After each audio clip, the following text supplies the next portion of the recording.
The following is an encore presentation of Everything Everywhere Daily. If you are listening to me speak these words and can understand what I'm saying, then you are a human being. And if you're a human being, you're also a mammal.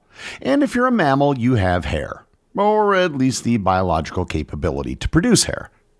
But why exactly do we have hair? What function does it serve? Why do we have less hair than other animals? And why do different people have different types of hair? Learn more about hair, what it does, and how it works on this episode of Everything Everywhere Daily.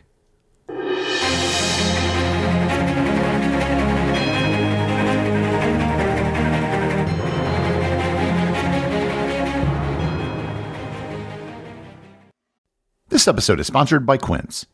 It's summertime, and that means it's time to bring out the summer clothes.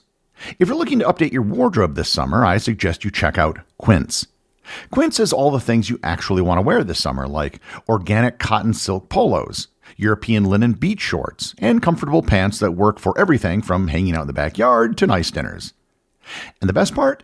Everything with Quince is half the cost of similar brands.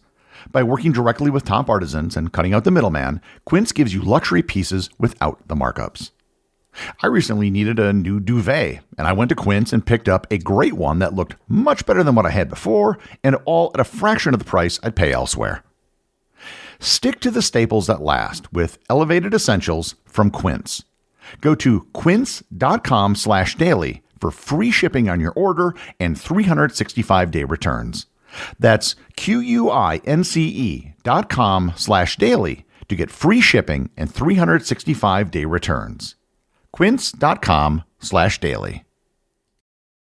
This episode is sponsored by Planet Money.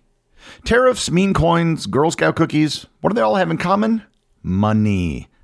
Economics is everywhere and everything fueling our lives, even when we least expect it. If you're a fan of Everything Everywhere Daily and are curious to learn something new and exciting about economics every week, I recommend you listen to the Planet Money podcast from NPR. What I like about Planet Money is that I can get an update on the week's financial news in about 30 minutes. Stories like the adoption of stablecoins or the price of eggs. From the job market to the stock market to prices at the supermarket, Planet Money is here to help explain it all. The Planet Money hosts go to great lengths to help explain the economy. They've done things like shot a satellite into space, started a record label, made a comic book, and shorted the entire stock market. All to help you better understand the world around you. Tune into Planet Money every week for entertaining stories and insights about how money shapes our world. Stories that can't be found anywhere else. Listen now to Planet Money from NPR.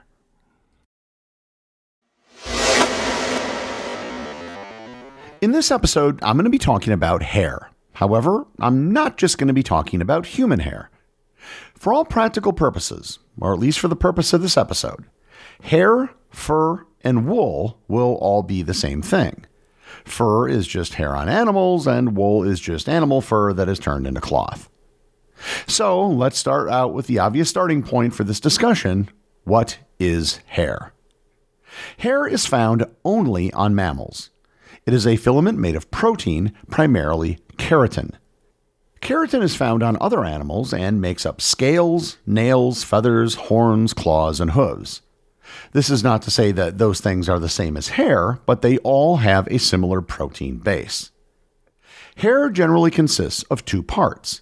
The shaft is what most people think of as hair.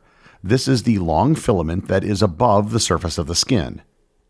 The other part is the follicle. The follicle is located below the surface of the skin. This is the root of the hair strand and the part of the hair that is actually alive. Hair fibers are predominantly made up of the cortex, which provides strength, color, and texture, the cuticle, a protective outer layer, and sometimes a medulla, which is a central core. This is a generalization because each species of mammal can have slight differences in hair and how hair strands are structured. For example, the quills on a porcupine are actually hair, and hairs on a polar bear are very different than the hair on the mane of a lion. So the next big question is, what is the purpose of hair? Hair actually has several functions, the biggest of which is insulation and temperature regulation. In colder environments, hair traps a layer of air close to the skin, reducing heat loss. Hair allowed mammals to exist in cold weather environments in which cold-blooded reptiles couldn't survive. Some mammals, such as camels, actually use their hair to keep cool. The temperatures of their fur can actually be significantly warmer than the temperature of their skin. The vast majority of mammals, but not all of them, are warm-blooded. One of the few mammals that aren't warm-blooded is the naked mole rat, and the naked mole rat has almost no hair. Being warm-blooded and having hair go hand in hand, but one thing we don't know is which came first. Did hair allow for mammals to be warm-blooded, or did the fact that mammals were warm-blooded encourage the evolution of hair? The reason we don't know the answer to this is because hair doesn't easily make fossils. In some environments, hair can decompose in just a matter of weeks. We can tell early mammals from their skeletal structure, but we can't tell when hair first appeared. The insulative value of hair is largely not a function of hair length. There are some mammals in the tropics with longer hair than some mammals in the Arctic, but they have less insulation. Hair also has benefits beyond insulation and thermal regulation. Hair can provide a layer of protection. It can protect the skin from ultraviolet rays, and in some species, hair can be thick enough to provide protection from physical damage. Hair can also serve as camouflage in mammals, and in some species, hair can serve as a sexual selection function similar to how birds use feathers. The next question you might have, and probably the most common question people have about hair, is why different people have different types of hair. There are roughly two different ways in which hair can vary between people: color and texture. Hair color comes from the presence of melanin in hair follicles and strands. There are only two types of melanin in hair that are responsible for all the various shades of hair color: eumelanin and pheomelanin. Eumelanin is by far the most common form of melanin, and it comes in two forms: black eumelanin and brown eumelanin. Black hair is far and away the most common hair color in the world. Approximately 85% of the world's population has black hair. Another 11% of the world's population has brown hair. Collectively, black and brown eumelanin is responsible for the hair coloring of about 96% of the world's population. Pheomelanin is much more rare. Pheomelanin is the melanin that is responsible for red hair. Only about 1% of the global population has red hair. However, there are many more people who actually carry the gene for red hair, and this includes people outside of Europe, including parts of North and West Africa. The genetic origins of red hair are believed to have come from Central Asia. The reason why so few people have red hair is because it's a recessive gene. That means that both parents have to carry the gene for someone to have red hair. And even then, if both parents carry genes for both eumelanin and pheomelanin, there's only a 25% chance that a child will have red hair. Blonde hair, and I should note that I'm talking about natural blonde hair, is only found in about 2% of the world's population. Blonde hair has either pheomelanin or eumelanin, but it just doesn't have much of it. And blonde hair is basically defined by a relative lack of melanin. The rest of the population has some form of white or gray hair. White and gray hair is just hair with even less melanin than blonde hair or even a total lack of melanin. While some small numbers of people have naturally white or gray hair, most people develop gray hair with age. Of course, these color classifications are not discrete. There are many shades of hair that can exist between black, brown, red, blonde, and gray. The other thing that varies between people is hair texture. Hair texture is generally classified into 4 different types: straight, wavy, curly, and kinky. Again, as with hair color, there's no bright lines between types of textures. Hair texture is separate from hair color. Someone can have straight black hair or curly black hair. However, like hair color, hair texture is largely the result of genetics. The reason for hair texture has to do with the hair follicle. The shape of the hair follicle, whether it's round, oval, or twisted, and the angle at which the hair shaft grows out of the scalp influences whether or not hair is straight, wavy, curly, or kinky. Straight hair grows out of an almost perfectly round follicle, whereas curlier textures grow out of more oval or irregularly shaped follicles. These hair follicle differences result in changes to the hair strand. When the hair strand is created, it results in changes in the disulfide bonds between keratin strands. The more disulfide bonds and changes in the positioning of the bonds can result in tighter curls.